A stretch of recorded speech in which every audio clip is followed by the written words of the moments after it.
వి gold trusted gold buyers మీరు తాకట్టు పెట్టిన బంగారాన్ని విడిపించి ఈ రోజు ఉన్న మార్కెట్ ధరకు కొనబడును.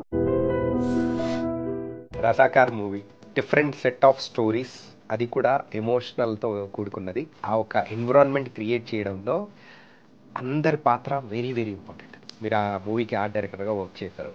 So how you got a opportunity ఏంటి? మీసాల రామారావు గారు అని ఒక అతను ఉన్నారు. సో యాక్చువల్గా అతను కాల్ చేసి ఒకరోజు అర్జెంట్గా మీరు ఆఫీస్కి రావాలి అని. రజాకార్ సినిమా చేసిన తర్వాత ఇంకా నేను సినిమా చేయకపోతే పాపం. ఇందులో డిఫరెంట్ సెట్ ఆఫ్ సీక్వెన్సెస్ అనేది కూడా ఉన్నాయి. ఈ సీక్వెన్స్లలో మీకు బాగా ట్రిక్కీ అనిపించింది, ఆ వరల్డ్ని క్రియేట్ చేయడానికి మీరు బాగా కష్టపడింది ఏ సీక్వెన్స్ అని?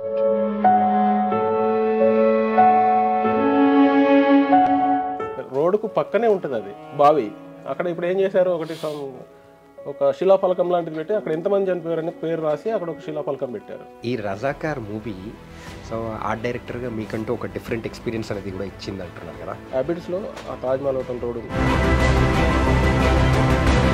అలాంటి సిచ్యువేషన్లో ఉన్న పర్సన్ రజాకార్ పేరు చెప్తే భయపడిపోయాడు.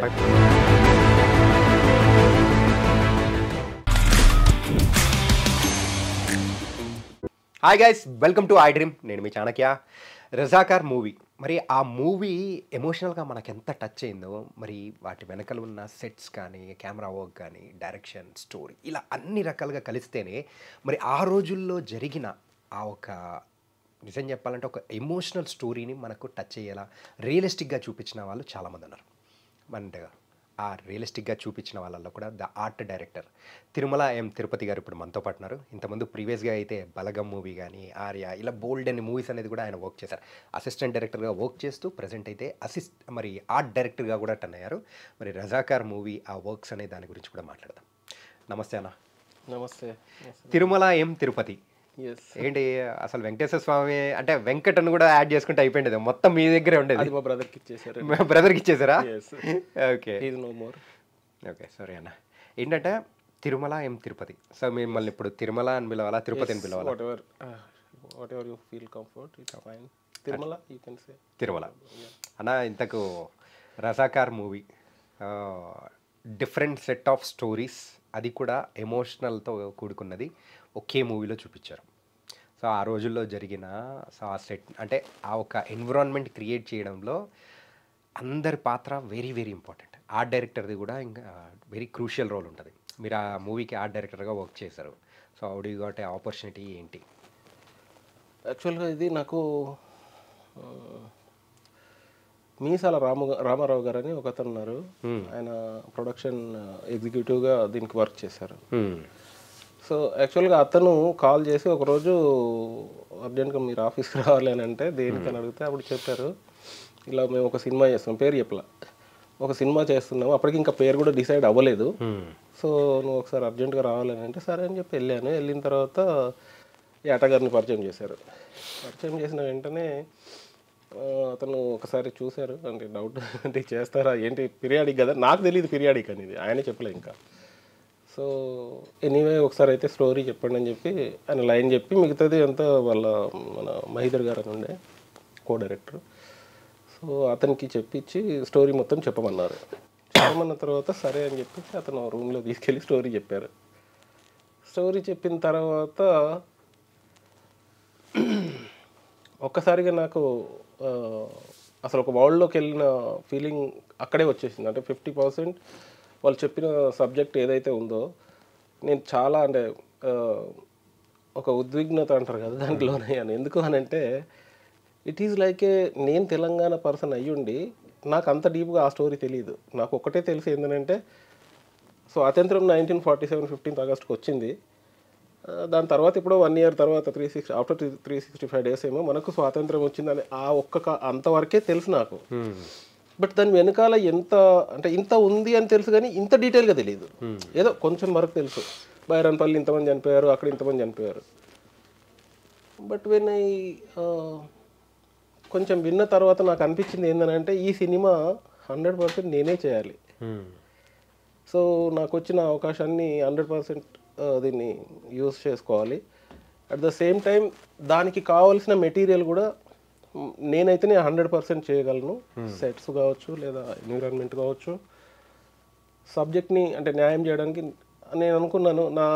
నాకున్న సబ్జెక్టుకి అంటే నేను చదువుకున్న చదువుకి ఒకవేళ ఇది చేస్తే సో ఇది నేను ఒక రకంగా ట్రిబ్యూట్ చేసినట్టు తెలంగాణకి. అంటే ఒక పర్పస్ కోసం చేస్తాను కాబట్టి.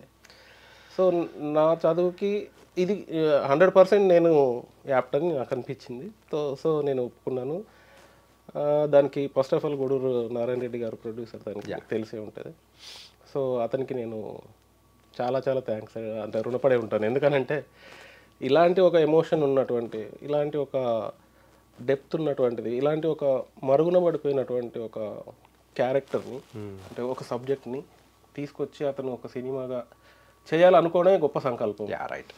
దానికి మళ్ళీ యాట గారి ఒక దర్శకత్వ ప్రతిభ కావచ్చు, లేదా అతను రీసెర్చ్ చేసి సో ఇది సెల్యులాయిడ్ మీకు తేవాలి అని అనుకున్నప్పుడు దాన్ని నన్ను ఎన్నుకున్నప్పుడు నేను చాలా ఆనందంగా అంటే హ్యాపీగా ఎంటర్ అయ్యాను. బట్ లోపల ఎక్కడో ఉంది, అమ్మో ఎక్కడ ఒళ్ళు దగ్గర పెట్టుకుని అంటే మా డిఓపి గారు అంటుండేవారు ఎప్పుడు ఒళ్ళు దగ్గర పెట్టుకొని పని చేయాలి ఈ సినిమాకి అని.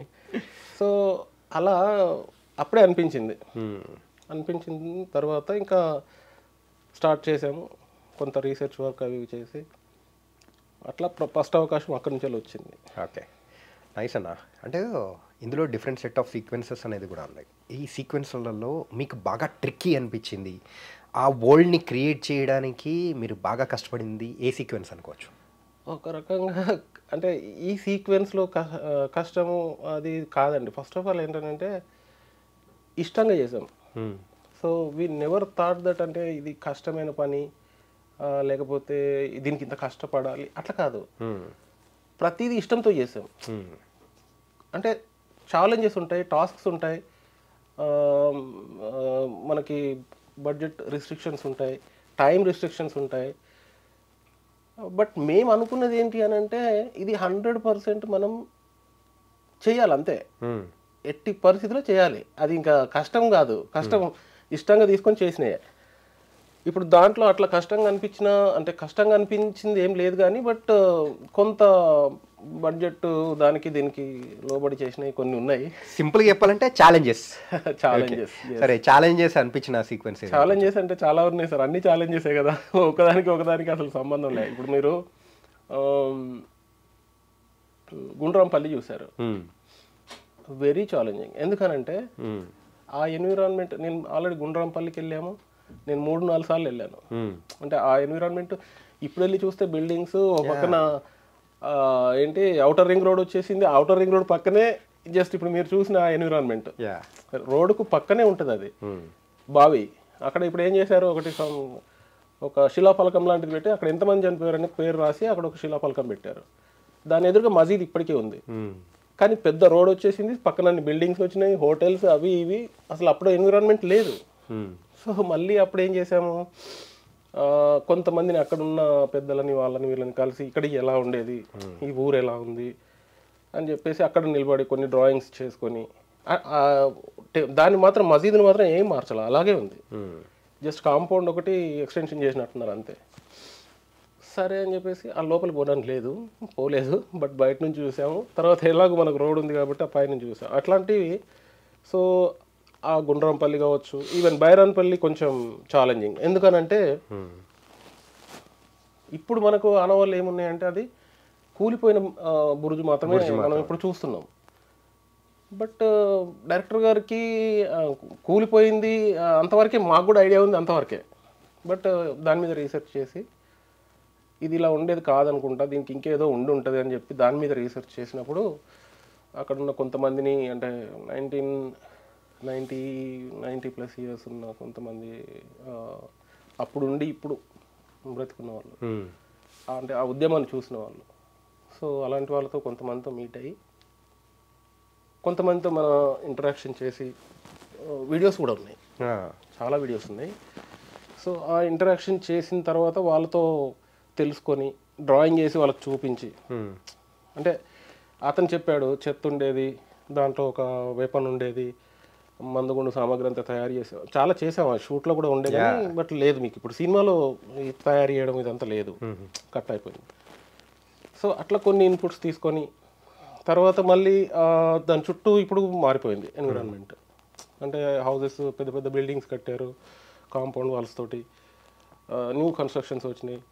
సో ఆఫ్టర్ అంటే 60-70 years, more than 70 years back కాబట్టి సో అక్కడ కొన్ని పాత ఇండ్లు ఉన్నాయి, వాటిని రిఫరెన్స్గా తీసుకొని తర్వాత అక్కడున్న కొంతమంది వాళ్ళ ఇంట్లో ఉన్న ఫొటోస్ కానీ అక్కడున్న పాత ఇళ్ళని కానీ అవన్నిటిని రీసెర్చ్ చేసి తర్వాత వాళ్ళ పిల్లల్ని లేకపోతే వాళ్ళ ఇప్పుడు మీరు చూసిన ఆయన పేరు సింహ గారు చేశారు కదా, బాబీ సింహ గారు బాబీ సింహ గారు చేశారు కదా, వాళ్ళ ఒరిజినల్ హౌసెస్ అవి ఉన్నాయి అక్కడ ఆ క్యారెక్టర్ సంబంధించి. సో అక్కడ వెళ్ళి ఆ ఇంట్లోకి వెళ్ళి వాళ్ళ పిల్లల్ని కలిసి వాళ్ళ మనవల్ని కలిసి సో అప్పటి ఉన్న ఫొటోస్ కొన్ని సేకరించి వాళ్ళ ఓన్ హౌస్, పడిపోయిన హౌస్ ఇప్పటికి అట్లే ఉంది, అవి కూడా చూసి మళ్ళీ డ్రాయింగ్ చేసి ఒక అనుకొని ఒక మనకు సీక్వెన్స్కి సంబంధించిన ఎక్కడెక్కడ హౌసెస్ ఉన్నాయో అవన్నీ తీసుకొని అలా చేయడం జరిగింది. ఇంకొక టాస్క్ ఏంటంటే చార్మినార్ స్ట్రీట్. ఇప్పుడు చార్మినార్ స్ట్రీట్కి వెళ్ళి మనం షూట్ చేయలేము ఇప్పుడున్న పరిస్థితుల్లో. నాకు మన డిఓపి గారు రమేష్ గారితో మాట్లాడేటప్పుడు కూడా చెప్పారనమాట, యూజువల్గా లాస్ట్లో కర్వాత్ జరిగే టైంలో కూడా కవాత్ జరిగే టైంలో కూడా చూపించే టైంలో కూడా అంటే చాలా ఛాలెంజెస్ అనేది కూడా ఫేస్ చేసాము. అక్కడ ఏంటంటే సార్ ఇప్పుడు మనకి 70 ఇయర్స్ బ్యాక్ చార్మినార్ ఎలా ఉంది అనేది కొన్ని రిఫరెన్స్ ద్వారా మనకు తెలుస్తుంది, కానీ 100% మనకు కావాల్సిన రిఫరెన్స్లు అందులో లేవు. మళ్ళీ మేము సెంట్రల్ లైబ్రరీకి వెళ్ళి తర్వాత కొంత ఓల్డ్ బుక్స్లో రీసెర్చ్ చేసి తెలుసుకొని ఓకే ఈ ఏరియాలో ఓన్లీ షాప్స్ ఉండేవి. తర్వాత చార్మినార్, తర్వాత మక్కా మసీద్ కూడా మనం కొంత చిన్న పార్ట్ వేసాం, ఒక 20% 30% ఎంతో వేసాం, దాన్ని ఎన్హాన్స్ చేసి మన విఎఫ్ఎక్స్ రాఘవ్ వీళ్ళంతా ఎన్హాన్స్ చేశారు. చార్మినార్ ఏంటంటే ఆల్రెడీ ఉన్న చార్మినారే, ఎక్కడ అంటే మనకు వేరే సినిమా కోసం బిల్డ్ చేసింది. దాంట్లో ఏంటంటే అంత పడిపోయిన దాన్ని మళ్ళీ మేము కొంచెం రినోవేషన్ చేసుకొని రినోవేట్ చేసి దానికి మళ్ళీ ఒక 300 feet రోడ్ వేసి, రోడ్ అంటే మీన్స్ అప్పుడు సిమెంట్ రోడ్స్ ఉండేవి, డంగ్ సిమెంట్ అది. సో ఆ ఫీల్ వచ్చేలాగా తీసుకొని అక్కడ ఉన్న షాప్స్ని మళ్ళీ అక్కడ వెళ్ళి రీసెర్చ్ చేసి ఆ షాప్స్ ఇప్పుడు ఉన్న షాప్స్ అప్పుడు కూడా ఉన్నాయి, కాకపోతే ఎక్స్టెన్షన్స్ ఆ పైన ఉన్న ఎక్స్టెన్షన్స్ లేవు, ఇప్పుడు వచ్చిన షాపింగ్ లేదు, పైన ఉన్న షాపింగ్స్ కానీ కింద జ్యువెలర్స్ అట్లాంటి కొత్తగా వచ్చిన షాప్స్ లేవు, పాత షాప్స్ ఉన్నవి. అంటే అక్కడికి వెళ్ళి చూస్తూ ఉంటే ఆ స్ట్రక్చర్ని బట్టి అర్థమైపోతుంది ఇది ఓల్డా న్యూ అని చెప్పి ఈజీగా అర్థమైపోతుంది. సో ఆ స్ట్రక్చర్ని మాత్రం డ్రాయింగ్ చేసుకొని అక్కడ నుంచి కొన్ని ఫోటోగ్రాఫ్స్ రిఫరెన్స్ తీసుకొని తర్వాత ఓల్డ్ మళ్ళీ ఈ మోజన్జాహి మార్కెట్ అట్లాంటి ప్లేస్లు కూడా వెళ్ళి చూసి ఆర్కిటెక్చర్ అవన్నీ ఎక్కడ మిస్ అవ్వకుండా, ఈవెన్ మీకు నిజాం అతని క్యారెక్టర్కి సంబంధించిన హౌసెస్ కూడా చాలా తిరిగామండి. అసలు మీకు రాజస్థాన్ ఏంటి, రాజస్థాన్లో ఉన్న ప్రతి ప్యాలెస్ చూసాం, కానీ మన ఆర్కిటెక్చర్కి మ్యాచ్ అవ్వట్లేదు. ఇస్లామిక్ ఆర్కిటెక్చర్ వేరు, హిందూ ఆర్కిటెక్చర్ వేరు. మనం ఇప్పుడు రాజస్థాన్కి వెళ్తే మనకంతా హిందూ ఆర్కిటెక్చర్తో ఉంటుంది కంప్లీట్గా. అదేంటంటే రాజ్పుత్స్ వీళ్ళ స్ట్రక్చర్తో ఉంటుంది కాబట్టి అది మ్యాచ్ అనేది ఎక్కడ అవ్వదు, ఆ కోర్సు వీళ్ళంతా ఉంటారు. సో ఆ ఆర్కిటెక్చర్ అనేది మనకి ఎప్పుడు మ్యాచ్ అవ్వదు. హిందూ ఆర్కిటెక్చర్ కొంతలో కొంత మన దగ్గరే కొద్దిగా ఇస్లామిక్ హిందూ మిక్స్ అయి ఉంటుంది. సో అట్లా ఏంటంటే అది సెట్ అవ్వక చాలా తిరిగి లాస్ట్కి మైసూర్లో తీసుకోవడం జరిగింది. అది కొంచెం పర్లేదు, అంటే మరి బట్గా లేకుండా మ్యాచ్ అయింది. మొత్తం మీద అయితే చాలా పెద్ద రీసెర్చ్ అనేది కూడా అందరూ చేశారు. అంటే అందులో మీకు ఏ ఎన్విరాన్మెంట్ మేము డైరెక్ట్గా తీసుకోలేదు సార్, ఏది కూడా డైరెక్ట్గా వెళ్ళి షూట్ చేసిన ఏవి లేవు. ఓకే, ప్రతిదీ కూడా రీక్రియేట్ చేసినవి మొత్తం రీక్రియేట్ చేసినవే. ఓకే, ఈవెన్ మీకు బురుజుని మేము ఆల్మోస్ట్ ఒక 40 days ఏమో చేసాము, అది కంప్లీట్ రిప్లికా చేసాం. యాక్చువల్గా మాకు తెలిసిన బురుజు ఇప్పుడు పడిపోయిన బురుజు కదా, దానిపైన ఏం చేసామనంటే అక్కడున్న రీసెర్చ్ ద్వారా తెలుసుకొని మనకు ఆ పైన ఏముండే, దాంట్లో ఏమేమి చేసేవాళ్ళు, యాక్టివిటీస్ ఏం జరిగేవి, లోపలికి వెళ్ళాలి అంటేనే చాలా కష్టం. అంత ఇప్పుడు ఆ బురద అనేది అంత ఈజీ కాదు, దాంట్లోకి ఎవరు పడితే వాళ్ళు ఎంటర్ అవ్వడానికి ఉండదు ఆ టైంలో. సో అందులో సొరంగం ఉంటుంది, అందులో సెక్యూరిటీ ఉంటారు, తర్వాత చాలా సెక్యూర్డ్ ప్లేస్ అది. సో అంత ఈజీగా ఎవరు పడితే వాళ్ళు వెళ్ళడానికి ఉండదు, వాళ్ళ మనుషులు మాత్రమే వెళ్ళేలాగా ఉంటుంది. సో అవన్నీ రీసెర్చ్ చేసాము. ఎక్కడ ఉండేది అంటే ఇప్పుడు సపోజ్ శత్రువులు వచ్చారనుకోండి, ఒక సొరంగం ఉంటుంది అందులో, అవన్నీ షార్ట్ చేసాం. కానీ పిక్చర్ నిడివిలో వెళ్ళిపోయినాయి. ఒక సొరంగంలా ఉంటుంది, ఒక మనిషి మాత్రమే పట్టేంత సొరంగం ఉంటుంది. అక్కడ ఎప్పుడు ఒకతను వెపన్ పట్టుకొని ఉంటాడు. ఓకే. అతని పర్సన్ వచ్చినప్పుడు అతనికి సిగ్నల్స్ ఉంటాయి, అతను అక్కడతో ఆపేస్తారు. ఎవరన్నా శత్రువులు వచ్చినప్పుడు కొడితే కాళ్ళు అంటే ఎగిరిపోయే షాట్స్ ఉన్నాయి.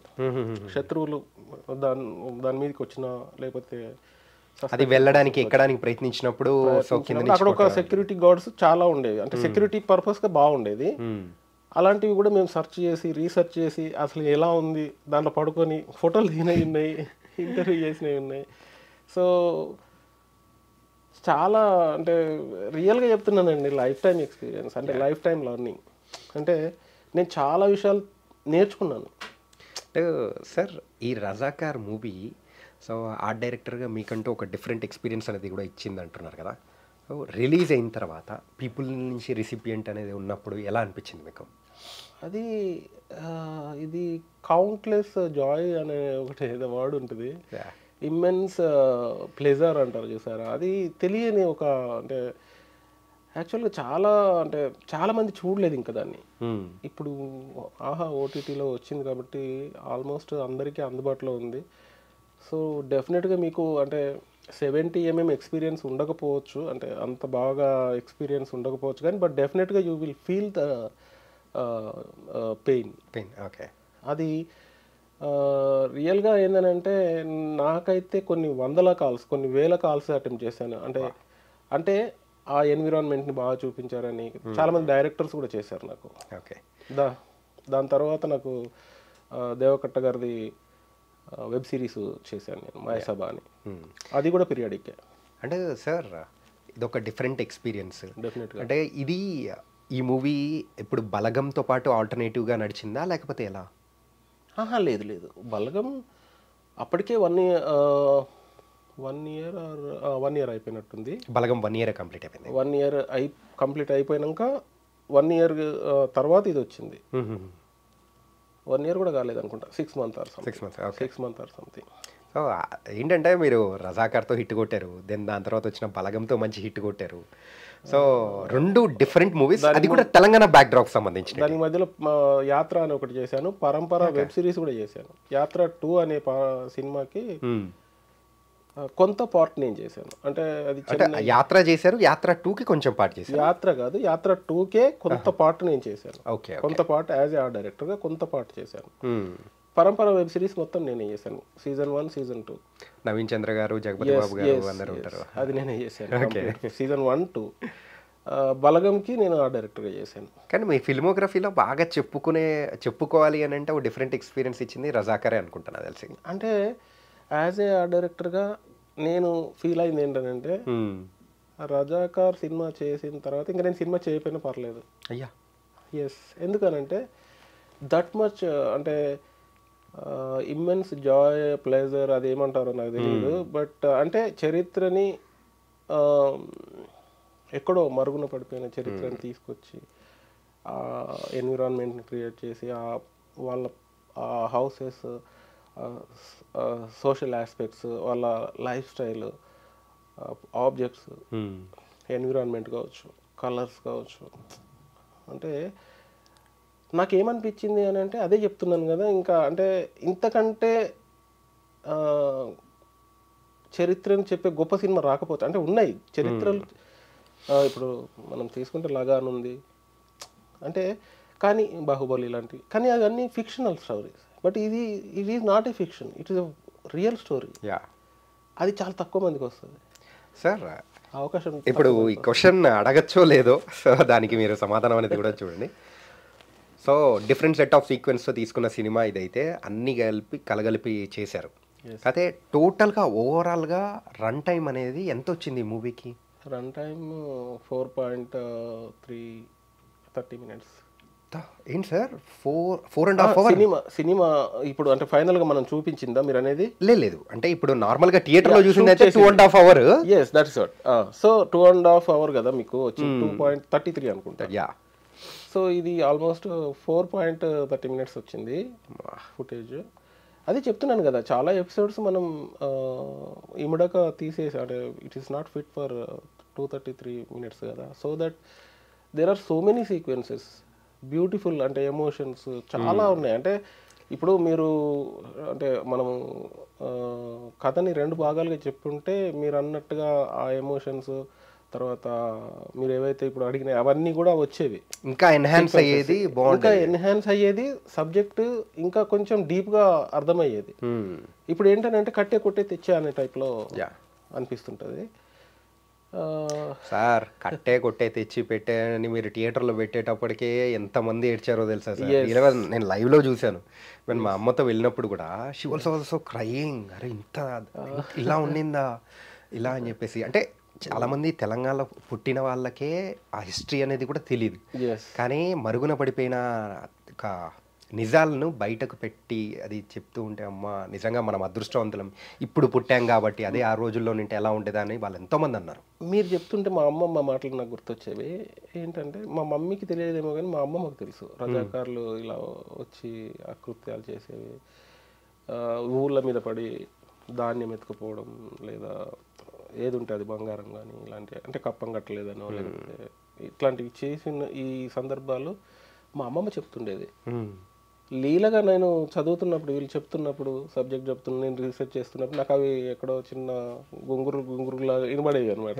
అంటే మనం ఏదన్నా వినకపోతే చెప్పినప్పుడు భయపెడతారు కదా, రజాకారులు వస్తారు పట్టుకోపోతారు. సో అట్లాంటి అంటే ఆ ఎమోషన్ అనేది నేను ఒక చోట చూశాను సార్.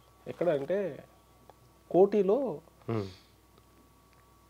97 years old పర్సన్, అతన్ని కలిశాను నేను, ఇంటర్వ్యూ చేశాను అతను. ఓకే, మన దగ్గర ఉన్నది ఫుటేజ్. అది జస్ట్ దేనికోసం చేసామనంటే నిజాంని ఇక ఇదంతా మన వల్ల కావట్లేదు, మనల్ని చాలా అకృత్యాలు చేస్తున్నారు అని చెప్పేసి ఒక 3 నిజాం మీద అటాక్ చేయడానికి ప్లాన్ చేసుకుంటారు. Bomb blast. ఎస్, అందులో నారాయణ పవార్, గండయ్య, ఇంకొక అతని పేరు సమ్ ఏదో ఉంది.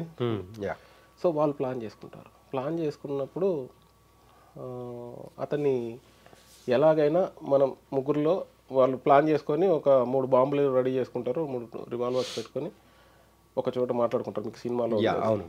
సో అది చేసేటప్పుడు కూడా వాళ్ళు ఎలా ప్లాన్ చేసుకుంటారు, నువ్వు అక్కడ ఉండు, నేను ఇక్కడ నేను ఇక్కడ అంటాను. హ్యాబిట్స్లో ఆ తాజ్మహల్ హోటల్ రోడ్ ఉంది, అక్కడ మేము మా హాస్టల్ ఉండేది, నేను అక్కడనే ఉండేవాడిని. కొంచెం ముందుకెళ్ళి రైట్ చూస్తే మనకు అక్కడ నిజాం హౌస్ ఉంటుంది. ఆ సెయింట్ జార్జ్ స్కూల్ దగ్గర నుంచి రైట్కి వచ్చి ఆ మూల మీద ఒకడు ఉంటాడు, అక్కడ స్టార్టింగ్లో ఒక అతను ఉంటాడు, ఇక్కడ ఒకడు ఉంటారు, 3 ఉంటారు.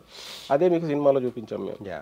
సో ఇలా ప్రతి ఒక్కటి ఏంటంటే చాలా రీసెర్చ్గా చేసి 100%. నేను సెయింట్ జార్జ్ స్కూల్కి వెళ్ళి సెయింట్ జార్జ్ స్కూల్లో ప్రిన్సిపాల్తో మీట్ అయ్యి నాకు ఇంత ఇన్ఫర్మేషన్ కావాలి, నాకు ఫలానా ఫొటోస్ కావాలి, లేదా ఇక్కడ ఉన్న ఎన్విరాన్మెంట్ ఎలా ఉండేది, సో అవన్నీ తీసుకునేది. చాలా అంటే చాలా టఫెస్ట్ ఏందనంటే అంత తొందరగా మనకి ఇచ్చేవాళ్ళు కాదు, ఎందుకు వచ్చారో ఏంటో దేనికి అది ఇదని. సో ఇంకా రకరకాల రిక్వెస్ట్లు చేసి వాళ్ళ దగ్గర నుంచి వీళ్ళ దగ్గర నుంచి. అయితే మీకు ఇంకొక పర్సన్ గురించి చెప్పాను కదా, ఆ భయం గురించి చెప్పినప్పుడు, సో వాళ్ళ ఇంట్లోకి వెళ్ళాం, ఆయన పడుకొని ఉన్నాడు. మీరు లిటరల్గా మీరు నమ్మరండి, మేము ఎవరు మీరు అది అని వాళ్ళ అబ్బాయి అంటే ఫస్ట్ టైం మేము ఫోన్ చేసి వెళ్ళాము. సో ఏం చేయాలనుకుంటున్నారు ఇది అంటే మేము జస్ట్ హాల్లో కూర్చొని రజాకార్ ఇలా ఒక దాని గురించి సంబంధించిన అనగానే ఒక డాక్యుమెంటరీ చేస్తున్నాము అనగానే అతను ఉలిక్కి పడ్డాడండి. మంచంలో పడుకున్నట్టు 97 years పర్సన్ ఒక్కసారి ఉలిక్కిపడి అప్పుడు ఇలా ఇట్లా చైర్ ఉంటుంది కదా దాంట్లో పడుకున్నవాడు ఒక్కసారిగా ఉలిక్కిపడి లేసాడు అతను రజాకార్ అని. అంటే అంత వెన్నులో చలి పుట్టే అంటే మనిషి అర్థమవుతుంది. అలాంటి సిచ్యువేషన్లో ఉన్న పర్సన్ రజాకార్ పేరు చెప్తేనే భయపడిపోయాడు. ఓకే, అంటే ఒక్కసారి ఉలిక్కిపడ్డాడు.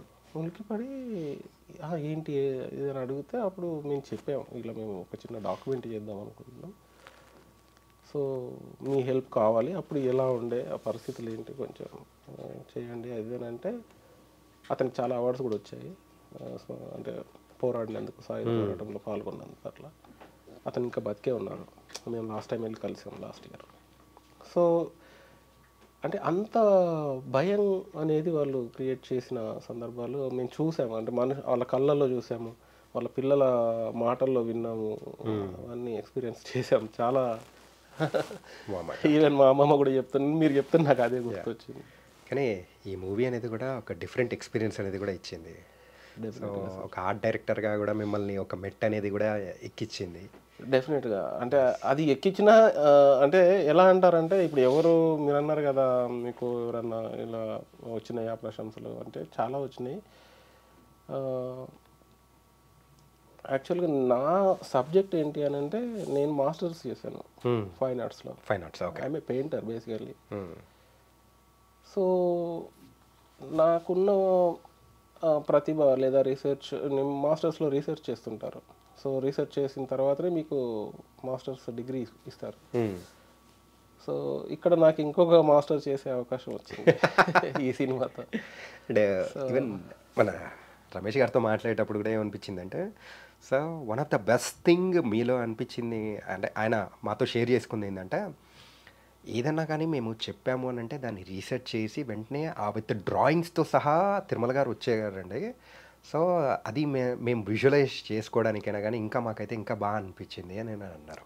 అంటే బెస్ట్ పార్ట్ ఏంటంటే సార్, ప్రతిదానికి డైరెక్టర్ గారి దగ్గర నుంచి మాకు మంచి ఇన్పుట్ ఉండేది. తర్వాత ప్రొడ్యూసర్స్ నుంచి సపోర్ట్ ఉండేది. గూడూరు నారాయణ రెడ్డి గారు, ప్రణయ్ అన్న, అంజిరెడ్డి గారు, డైరెక్టర్ గారు, మహీధర్ గారు, వీళ్ళంతా అంటే మీన్స్ ఇప్పుడు వాళ్ళు డైరెక్టర్ గారు ఒకటి చెప్పారు అని అంటే నాకు విజువల్ కనబడేది.